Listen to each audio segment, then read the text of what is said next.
What's up, everybody? It is episode 3 of Saneball. Thanks for joining us. I'm Brandon Warren. You can find me on Twitter at Brandon_Warren. Make sure you're hitting that subscribe button, hit the follow button on Twitter, and just shoot us some notes if you have any ideas of things we can do better and that sort of thing. But again, episode 3, we're trying to figure out the lighting situation to make things look a little better, kind of work on the face a little bit. We'll see what happens. But today, 5 of the best questions from Facebook or Twitter.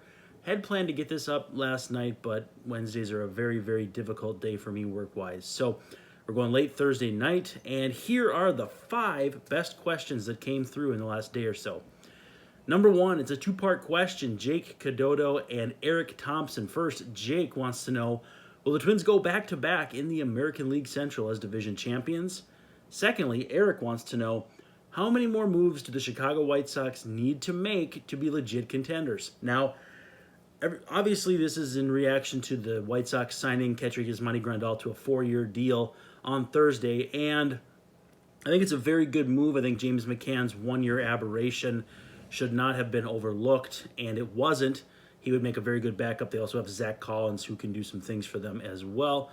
But when a guy like Grandal, who is consensus top 3 catcher in the game, comes available, you got to go out and get him, and I think you got to applaud the White Sox for that. They've got some young talent. You got Luis Robert, Eloy Jimenez, Yoan Moncada. You've got a lot of guys. And then you got some prospects, too. Nick Madrigal coming up soon, and I believe Andrew Vaughn is the first base prospect they have, too. Zach Collins, again, they maybe use him at DH or something.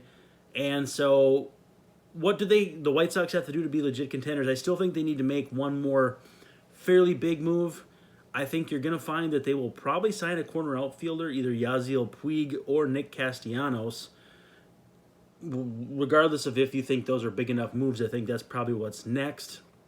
On my predictions on zonecoverage.com, and check out my writing on zonecoverage.com and my podcast Midwest Swing, by the way.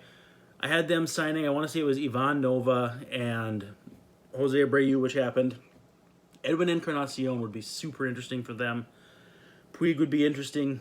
Castellanos, but the number one guy who could put them on the map that they're already allegedly interested in is Zach Wheeler. Zach Wheeler makes sense for every single team in terms of anyone who needs pitching, and everyone needs pitching.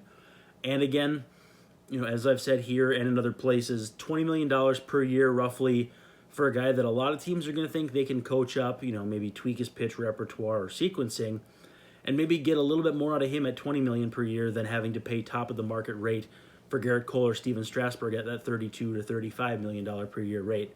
So I think that you're looking at them making one more big move, and then the Twins are on notice. Is that move Puig or Castellanos or even Encarnacion? I would say that probably still keeps them at arm's length. If they go get a Zach Wheeler, maybe a Madison Bumgarner, that kind of guy, I think Wheeler is the move. I don't think they're going to be in the mix for any of the top guys. But if they get Wheeler, you got to love Wheeler and Lucas Giolito at the top of that rotation. Reynaldo Lopez, lots of physical tools. Throwing to Yasmani Grandal, there's really no reason not to be in on him. And then you've got a lot of the kids, Michael Kopech and Dane Dunning and anybody else who can get healthy. I think that gives them a very good chance to round into form. They may still be a year away, but the Twins certainly cannot be counting their eggs before they hatch. So, again, I think the Twins will have to have a productive offseason. We've talked about that in various ways, both on video, podcast, article. Again, follow me on Twitter at Brand_Warren, and you'll find me linking to all that stuff. So, number 2, Armin Hoda from Facebook wants to know, who are the top players not protected who will be available in the Rule 5 draft? Now, J.J. Cooper is kind of the industry standard. He's with Baseball America on this sort of thing. But Emily Walden on The Athletic, too, had some pretty good names available. So here's who I kind of saw. Here's who I'm kind of thinking. Sterling Sharp, and again, not the Sterling Sharp you're probably thinking of if you're a person of a certain age like I am. Speaking of, Ken Griffey Jr. turned 50 today. There's got to be some kind of mathematical error there. Anyway, so this Sterling Sharp has never caught any passes for the Green Bay Packers, but put together a fairly decent season at mostly AA in the Nationals system. Right-handed pitcher, gives up a lot of hits, but was good in the AFL, 0.92 whip. The AFL can be a really big springboard for guys like this, and so I think Sharp's got a fairly decent chance to go. A little further down, you got Jose Fermin, Indians infielder. As noted elsewhere, good bat-to-ball skills, good strike zone recognition, but only played at high A, will be 21 in March. So does that 26th roster spot come into play where a team might be a little more likely to stash a guy like this? It's certainly possible, but probably not. Not related to Felix Fermin, but did get rave reviews for his glove before the season. After the season, it looked like he was a little better at second base than short, but those poorly manicured minor league infields don't really tell us a whole lot of anything. So it's hard to say. If he can continue to be a plus defender up the middle, certainly there's a utility future for him, especially if he can get on base. But obviously, the path to becoming a big league starter, those tools are a very good beginning path, or beginning to that path, I guess I should say. Buddy Reed from the Padres is another one, a second rounder in the 2016 draft out of Florida. He's been spending the last few years in the Padres system. This is a guy who can get on base, doesn't have a ton of power, but can run and plays pretty good center field as far as I've seen based on kind of connecting some of the dots. And so he's coming off a down year in Double-A, but at his age, he's developed a little more pop, and obviously the Padres outfield it's populated, I guess. They designated Nick Martini for assignment as well. I think Martini's a fairly decent player, nothing to get too excited about, but the fact that they don't have room for a guy like that or a guy like Buddy Reed kind of tells you all you need to know. So I think Reed could stick with somebody as a fourth outfielder pretty easily, but again, it helps that there's a 26-man roster, so it's an extra bench spot. Jordan Sheffield of the Dodgers, another guy, a smallish righty with big-time stuff, but really spotty command. This is a guy who I think a lot of times comes up in trade talks with the Dodgers, and it's because the Dodgers have such a talented minor league system that they're going to run into these 40-man crunch sort of situations too, where maybe based on physical tools, you'd want to hold a guy like this on your 40-man roster and figure some things out, but he just doesn't seem to be progressing like that. He is the older brother of Justice Sheffield, who is penciled in the Mariners rotation right now. And, yeah, lately he's been unhittable, just too many walks, making that whip go up. And it looks like he might be a reliever now full-time. I don't know if that's just put him in there to try to get the ball over the plate and then you can reassess. I haven't followed the Dodger system closely enough to know that for sure. But it looks like, yeah, there's a fairly good chance if he goes, it's going to be as a long reliever with big-time stuff and, some spotty results.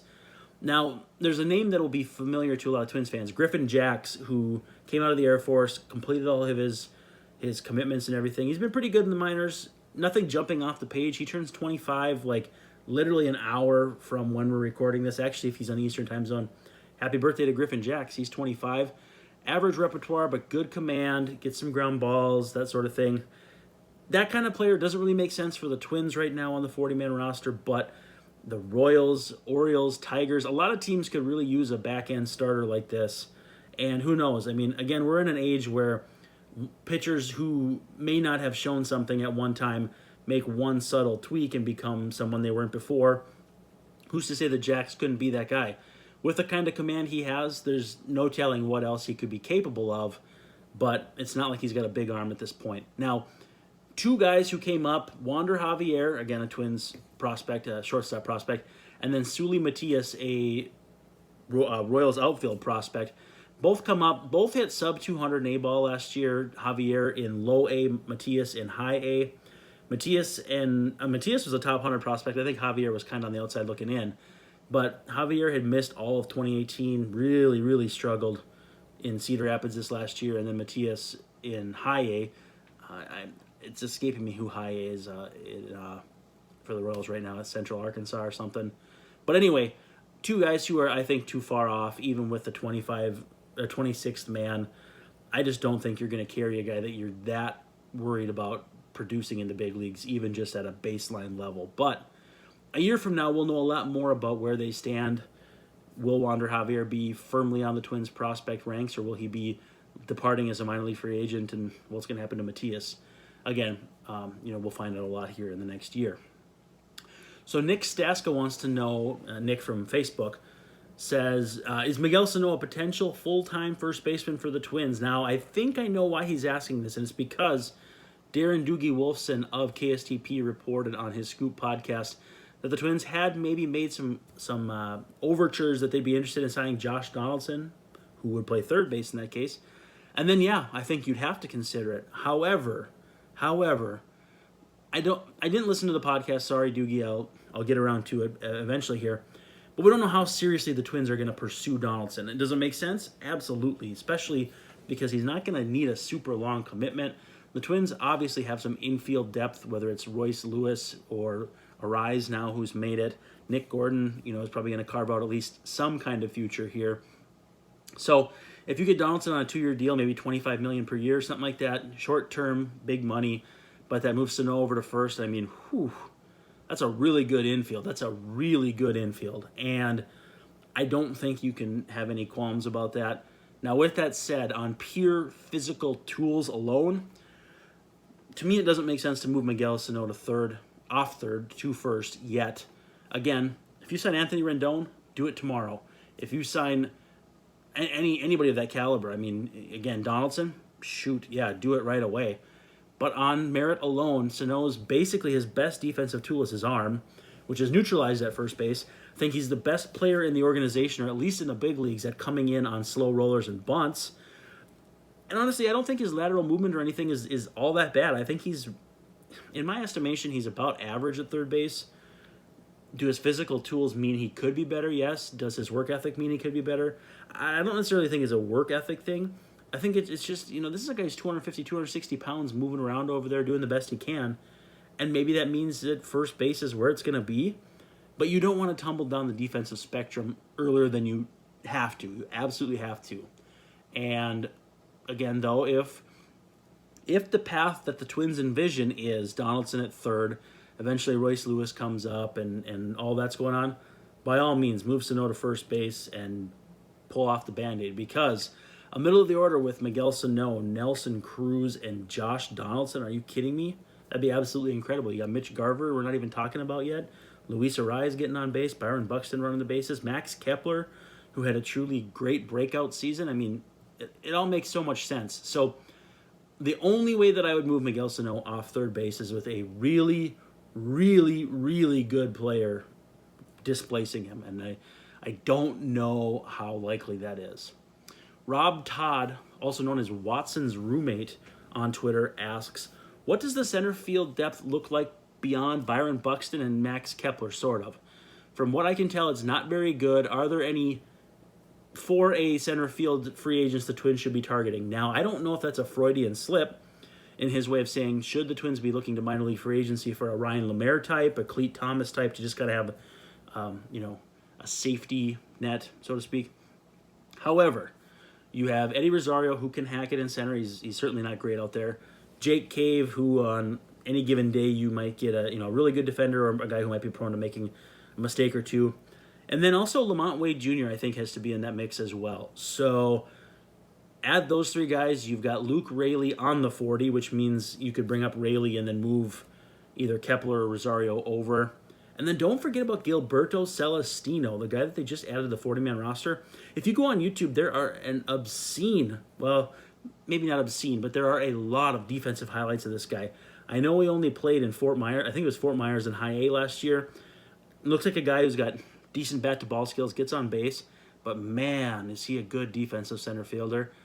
I think that's the wave of the future. And again, I know he only played in High A last year, but if you're on the 40-man roster, you're a candidate no matter how you slice it.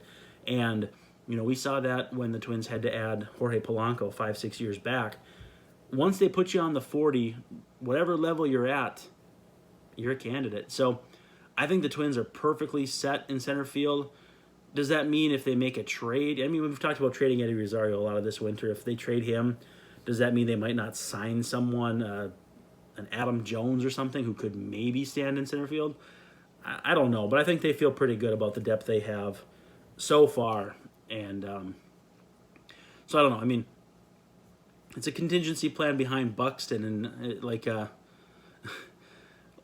great quarterback coach once said when they asked why Peyton Manning's backup never got any reps in practice, and the coach said, because we don't practice effed.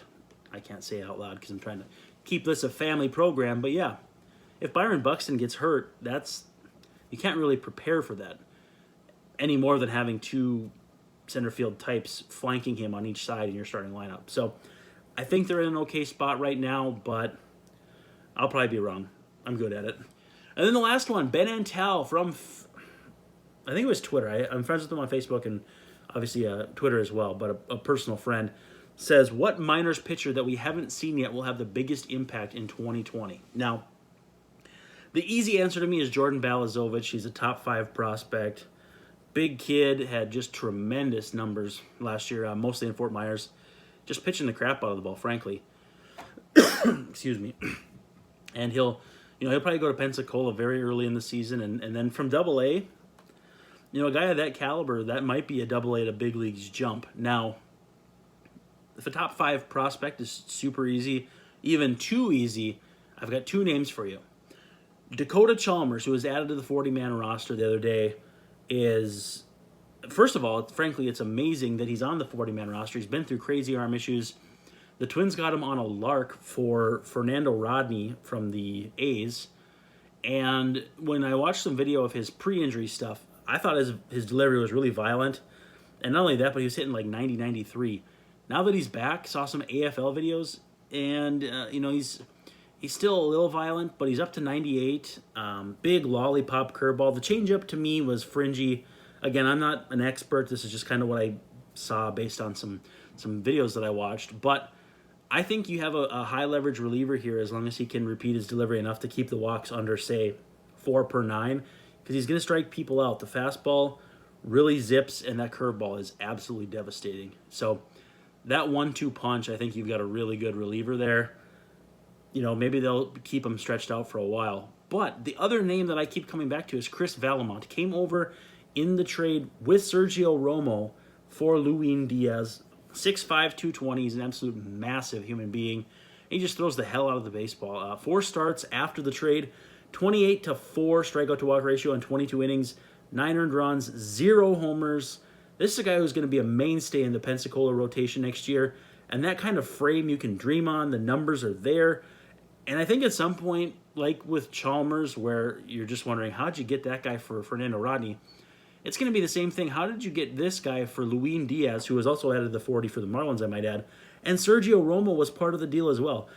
I think if we've learned one thing, it's to trust what Falvey and Levine get back in deals, because you look at Rayleigh, you look at Smeltzer, both those guys are 40-man types, have played in the big leagues. You look at getting Chalmers, you get getting Valamont. I mean, they have done a really, really good job at getting back pieces in these trades that, I'm going to tell you, they've just done a great job, and I think they should be commended. Zach Littell in the Jaime Garcia trade. I mean, they've gotten some really, really good pieces back. So those are the 5 questions this time around. We'll see how the response is. If it's overwhelmingly popular, this is easy for me, and hopefully it's good content for you. Again, at Brandon_Warren. Slide into those DMs, or even just tell me to my face if you think I suck. But let me know what you think the show could do to be better, could be to get you to subscribe. But hit that subscribe button, hit that follow button. Thanks for checking out Saneball, Episode 3. We'll be back later. Peace.